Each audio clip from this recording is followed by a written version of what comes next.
પાડી લ્યો બૂમો, ઠંડી ઉડે.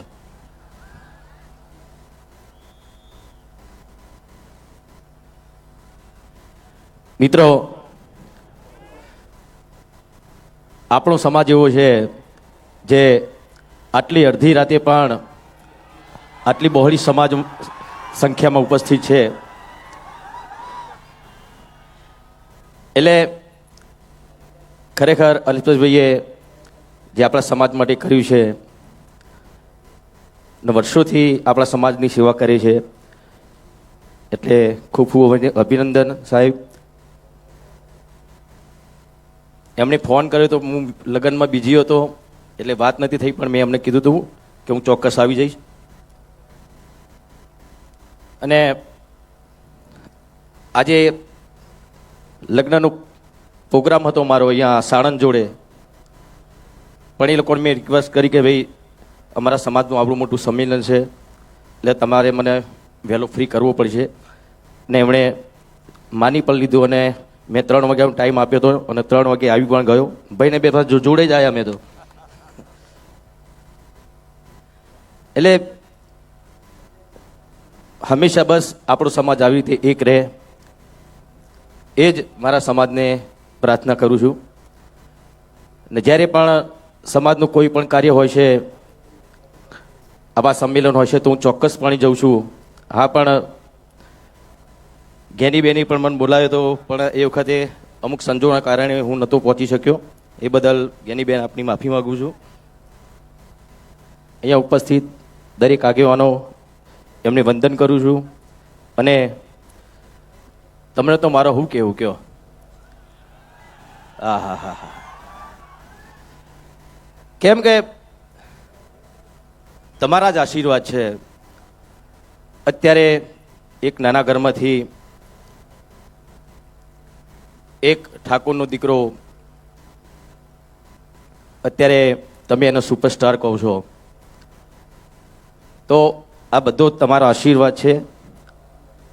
તમે છો તો હું છું, અલ્પેશભાઈ છે, અને દરેક આગેવાનો એ બધા જ તમારા આશીર્વાદના લીધે જ છે. અને આવા આશીર્વાદ હંમેશા સમાજના જે સારા કાર્યો કરતા હોય એમના એ આગેવાનો ઉપર રાખજો. અને વધારે તો કંઈ કહેતો નહીં, એવા બોલવાનું થોડું હમણાંથી થોડું ચાલુ કર્યું છે એમ તો, પણ ખાલી થોડી ગેની બેનની મારે એક થોડીક વિનંતી કરવી છે. તમે જે સમાજ માટે બંધારણ આપણા સમાજના કલ્યાણ માટે જ કર્યું છે, બહુ સરસ કર્યું છે. પણ એક બે એવી વાતો છે જે તમારી સમક્ષ રજૂ કરવા માગું છું હું. કેમ કે ઘણા બધા મને ફોન આવ્યા, કેમ કે હું પણ એક કલાકાર છું, એટલે મેં ખાસ પેલા ડીજે વાળાનો બહુ ફોન આવ્યો. એટલે અરે બીજું કશું નહીં, એ લોકોનું પણ શું એમના ઉપર ઘર ચાલતું હોય છે. ઘણા બધા કલાકારો ડીજીમાં જ કામ કરતા હોય છે, તો એના માટે તમે થોડુંક વિચારજો શું કરી શકો. એ તમે બધા આગેવાનો છો, બધા ભેગા થઈને તમે નક્કી કરજો. પણ એટલે અમારા કલાકારોની વાત છે, બરાબર. એટલે એમાં શું થઈ શકે છે, તમે બધા આગેવાનો છો, તમને વધારે ખબર પડશે. કોઈ રસ્તો તમે કાઢજો તો એ લોકોનું ઘર પણ ચાલે. અને સમાજ માટે હંમેશા વર્ષોથી હું ગાતો આવ્યો છું. કેમ કે પહેલાં બહુ ઓછું બોલતો હતો, પિક્ચર હોય તો ડાયલોગ બોલવાના થાય,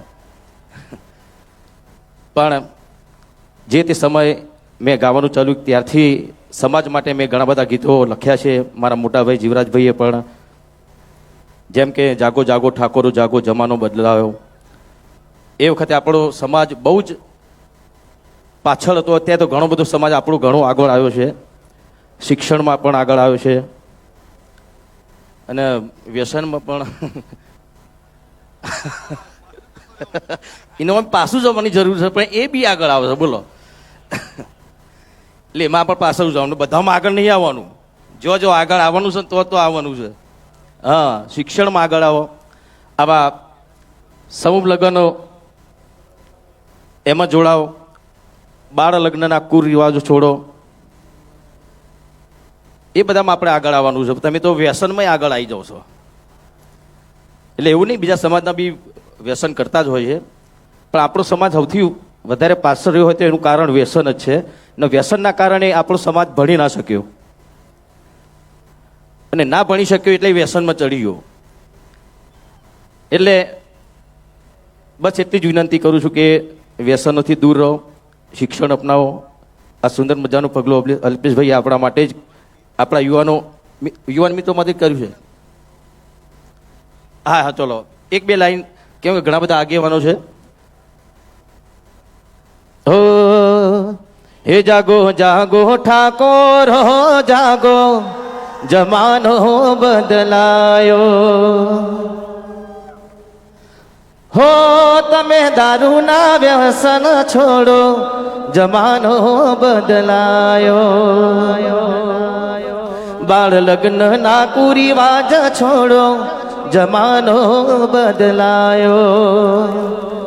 તમે શિક્ષણના માર્ગે હાલો, જમાનો બદલાયો.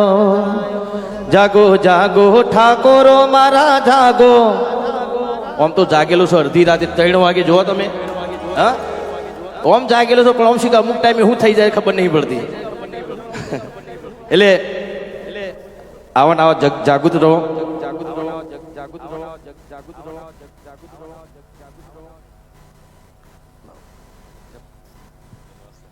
બસ આપણા સમાજ માટે અલ્પેશભાઈએ સરસ્વતી ધામ વર્ષોથી ઘણા બધા સંમેલનોમાં કહેતા હતા, અને આજે એ સપનું પૂરું થઈ રહ્યું છે.